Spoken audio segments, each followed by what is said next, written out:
stupid you will feel.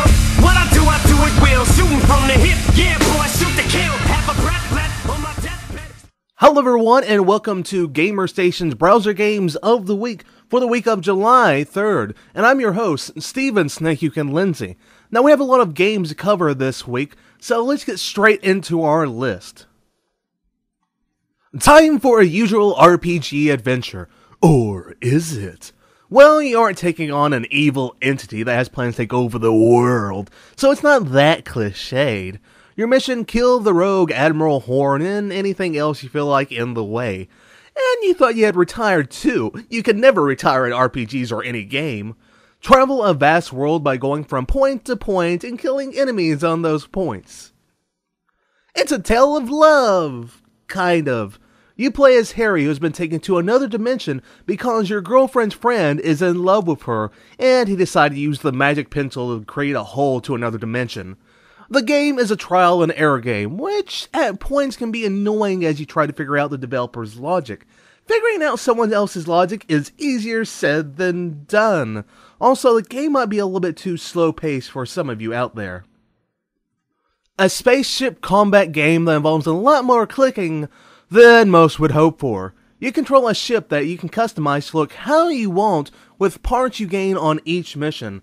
These missions usually involve just destroying everything you see, but on certain missions you must make sure your base is protected. I'm not the religious type. Not the best thing when you live in the Bible Belt, but the game does interest me.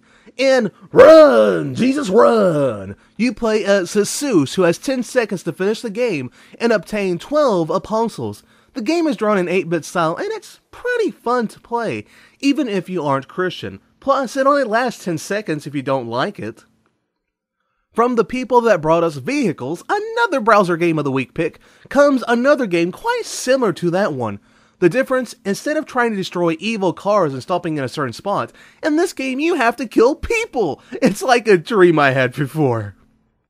It's a game that should obviously appeal to me, micromanaging a journalism group. The game is lacking for a micromanagement game, as you only have to give the people coffee and money, but it's still fun to play, though it is a little hard early on.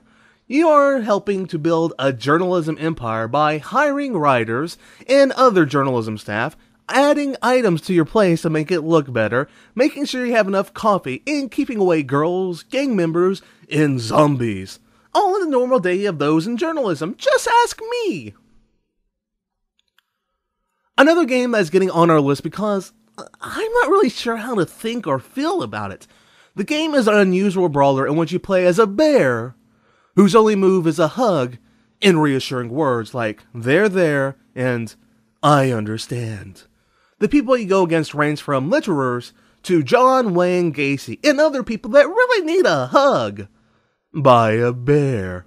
The game isn't for everyone, but it's worth a look. I mean, it's free after all.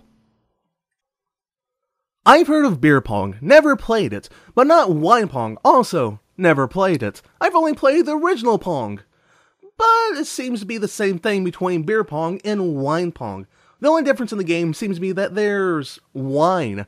The game can be a little easy once you get the mechanics and trajectories down your head, but it's a fun little game.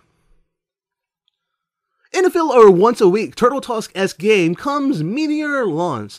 I know you're tired of hearing that analogy, but it's the best thing to compare it to. You play as a boy who is trying to launch a meteor back into the sky. You have to collect blue fireflies as you go up and back down, so you can increase the ability of your slingshot and to add other items to your meteor, like flowers, to help it get into the sky. Space. R-Type is a classic series. Also, it's a very hard series that I often avoid because I want to keep controllers intact. Well, someone has made a copy of the old R-Type Stage 2. Well, technically as both Stage 1 and Stage 2, but the Stage 1 portion has been shown before. There isn't much explanation needed on R-Type, as you probably know about it. You control a ship, get power-ups, and shoot other ships.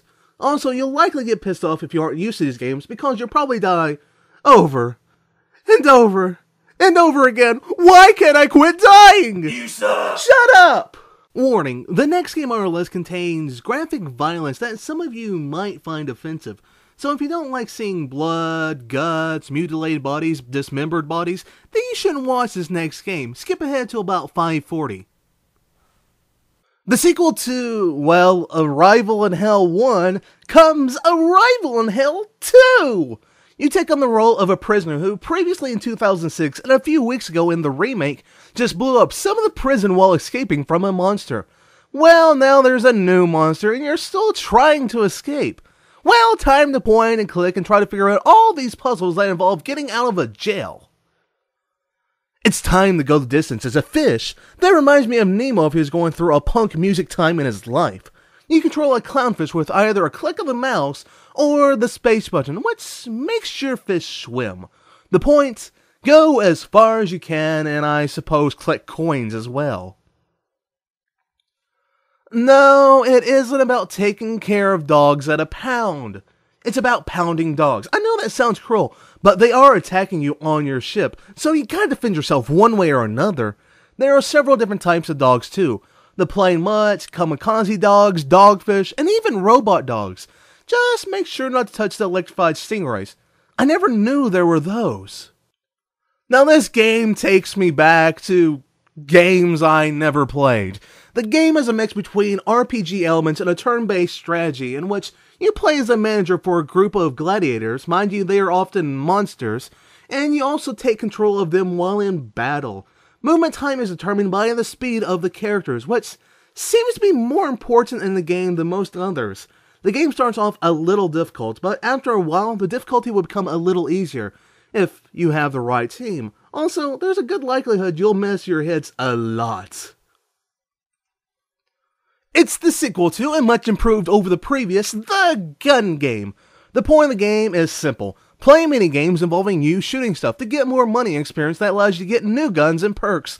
To use on mini-games involving you shooting stuff to get more money and experience. It's a fun and addictive game, and I just enjoy hearing the shell casings hitting the ground.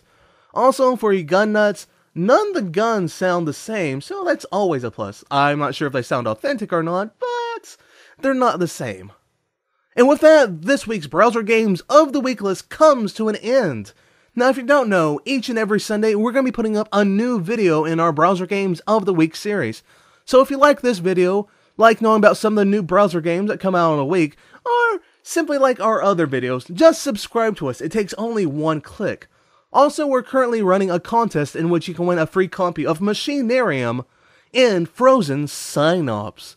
So all you have to do is click on the annotation. That should be up now. So go click it!